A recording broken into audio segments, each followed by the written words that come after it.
Hai, Assalamualaikum warahmatullahi wabarakatuh. Ketemu lagi dengan saya Kak Ika dalam channel YouTube Tech Home Education.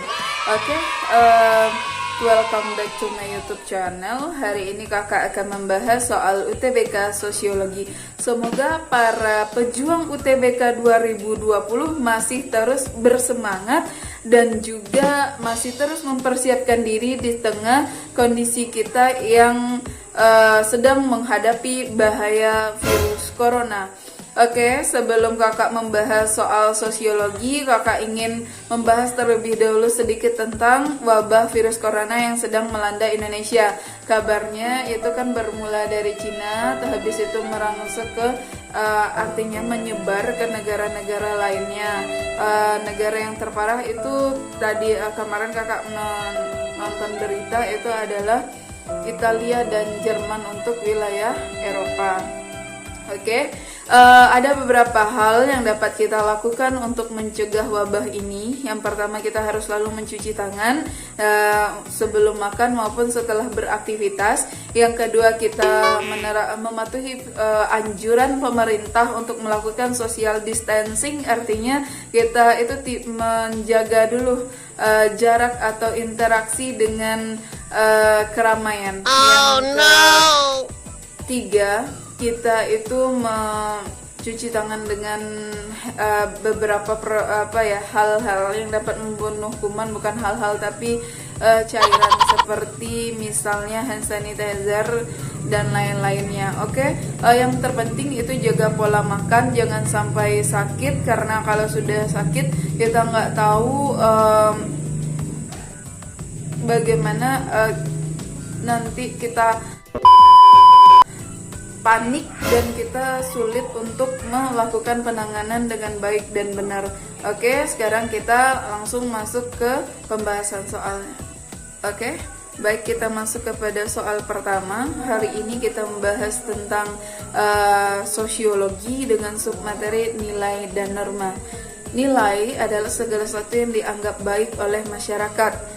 Nih, misalnya jenis-jenis nilai yang ada di masyarakat itu ada nilai adat istiadat, ada nilai kesusilaan, ada nilai kesopanan, ada nilai agama, dan lain-lain. Pasti adik-adik juga sudah tahu. Selanjutnya, apa itu norma? Norma adalah seperangkat harapan yang mengatur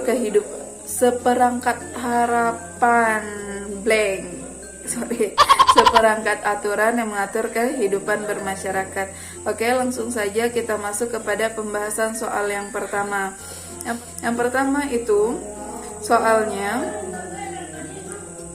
proses penanaman nilai dan norma oleh masyarakat disebut dengan, yang A itu ada sugesti, yang B ada identifikasi, yang C ada internalisasi, yang D ada transmisi, yang E ada indoktrinasi. Nah, ini harus kita bahas satu-satu. Ini kalau sugesti merupakan bentuk dari interaksi sosial. Sugesti adalah tapi suatu proses mempengaruhi pihak lain agar pihak lain tersebut mau melaksanakan apa yang kita inginkan. Itu yang disebut dengan sugesti. Biasanya yang sering pakai sugesti itu dokter, guys. Biasanya juga magician yang bisa menghipnotis itulah, guys. Nah, misalnya tatap mata saya. Aduh, seram ya. Nah, yang kedua itu identifikasi. Ini juga bentuk-bentuk dari interaksi sosial. Berarti ini bukan bagian dari norma sosial. Identifikasi ini adalah proses meniru secara keseluruhan. Misalnya, Anda penggemar Michael Jackson, maka Anda akan meniru penampilannya itu secara keseluruhan, mulai dari topi, rambut, bentuk wajah, gaya berpakaian, tanpa luput sedikit pun. Itu yang disebut dengan identifikasi atau identik atau sama persis. Yang C itu ada internalisasi. Nah, ini yang jawaban dari soal nomor 1 ini. Apa itu internalisasi, Kak? Internalisasi itu tadi adalah proses penanaman nilai.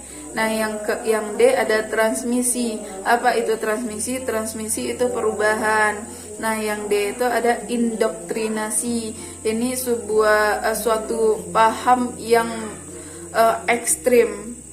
Indoktrinasi ini biasa dia mempengaruhi orang secara ekstrim. Jadi jawabannya untuk nomor 1 adalah yang C, internalisasi.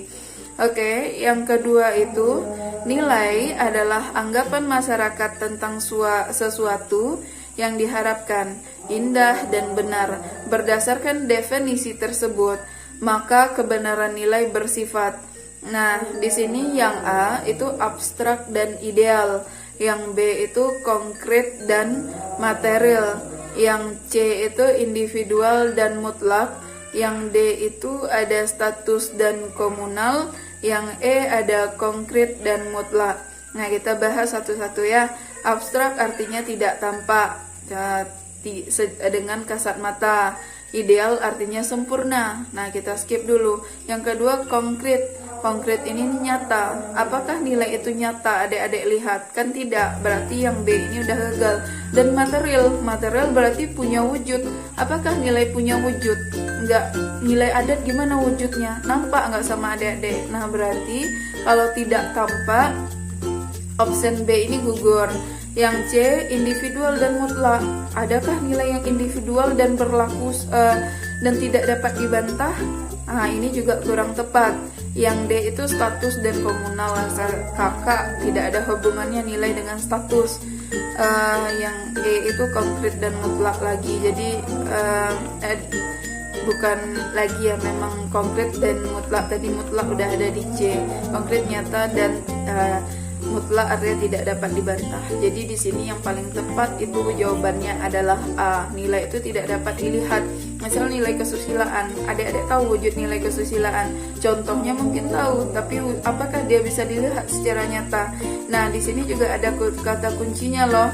Sesuatu yang diharapkan indah dan benar. Nah, berarti itu kan adalah sesuatu yang ideal, gak ada cacatnya. Makanya jawabannya di sini untuk nomor 2 adalah yang A. Oke, adik-adik paham semua? Ada pertanyaan? Kalau adik-adik memiliki pertanyaan, silakan komen di bawah ya. Yang ketiga, seorang kepala keluarga yang belum mampu memberikan nafkah kepada keluarga akan merasa sebagai kepala keluarga yang tidak bertanggung jawab. Demikian pula guru yang melihat siswanya gagal dalam ujian akan merasa gagal dalam mendidik anak tersebut. Kasus tersebut merupakan klasifikasi nilai. Nah, ternyata nilai ini banyak jenisnya adik-adik. Ada nilai dominan, ada nilai material, ada nilai vital, ada nilai yang mendarah daging. Nah, ini adik-adik harus dapat membedakannya satu persatu. Tapi di sini kita lihat opsinya dulu. Yang pertama ada nilai dominan.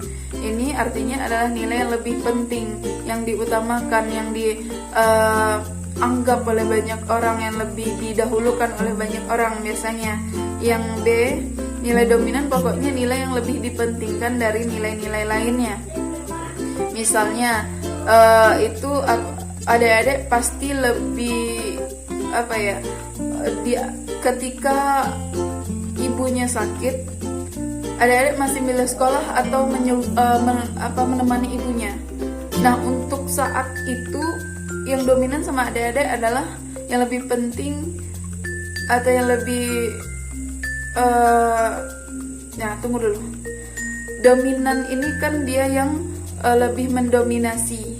Nah, biasanya nilai dominan ini contohnya. Jadi nilai dominan adalah nilai yang dianggap penting oleh banyak orang. Misalnya orang kalau bagi umat Islam itu sholat 5 waktu, itu nilai dominan bagi umat Islam. Dan juga melaksanakan puasa di bulan Ramadan, itu lebih dipentingkan daripada mungkin ada ibadah-ibadah sunat, lebih dipentingkan ibadah wajib dulu.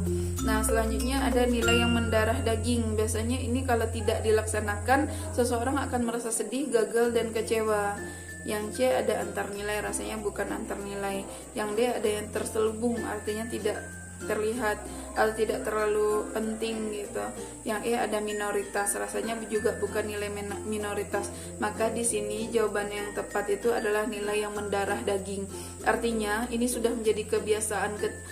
Misalnya di sini kata kuncinya seorang kepala keluarga yang belum mampu memberi nafkah merasa gagal. Nah itu kan dari kebiasaannya seorang kepala keluarga itu memang memberikan nafkah, jarang yang tidak mampu gitu. Kalau dia seorang kepala keluarga biasanya dia berusaha semaksimal mungkin untuk mampu mencukupi kebutuhan keluarganya. Ini yang disebut dengan nilai yang mendarah daging, yang sudah turun temurun, sudah menjadi tradisi dan kebiasaan umum.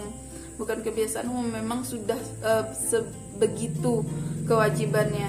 Nah selanjutnya nomor 3 di sini nomor 4 lagi ya. Jadi tadi nomor 3 jawabannya B.